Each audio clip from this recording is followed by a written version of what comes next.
स्वर्ग हेर्ने हो स्वर्ग आज के नीलो आकाश कालो बाटो वरिपरि हरियो वातावरण अनि थरीपरीका ब्रान्डका कार यी र यस्तै दृश्यहरू हेर्दै हेर्दै हामी अघि बढ्दै थियौँ। कम्पनीमा पो पुगिसकेछौँ र हामीले खानाको ब्रेक भन्दा अगाडिको 4 घण्टाको ड्युटी सकाएर हामी लाग्यौँ खाना खानतर्फ।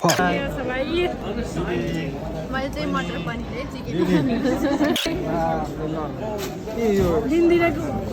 यतिकैमा हाम्रो खाना खाने ब्रेक सकियो र बाँकी 6 घण्टाको ड्युटी सकायौँ र सबैजना आफ्नो घरतर्फ फर्क्यौँ। र हजुरहरूलाई आजको भिडियो कस्तो लाग्यो जस्ताको त्यस्तै कमेन्ट गर्न भने नभुल्नु होला कृपया। मन पर्यो भने एक लाइक गरिदिनु होला र मेरो मिनी भ्लगलाई सपोर्ट गर्न चाहनुहुन्छ भने हजुरले आफ्नो प्रोफाइलमा र आफ्नो साथीभाइलाई सेयर पनि गर्न सक्नुहुन्छ, किनकि मैले यस्तै खालको मिनी भ्लगहरू पहिल्यैदेखि अपलोड गर्दै आइरहेको छु र भोलिको दिनमा पनि गरिरहने छु। आशा छ आजको मिनी भ्लगले पनि हजुरलाई इन्टरटेन दियो होला र म हजुरहरूलाई राम्रो भिडियोको साथमा फेरि भोलि भेट्ने नै छु। आजलाई भने यति नै, बाई बाई।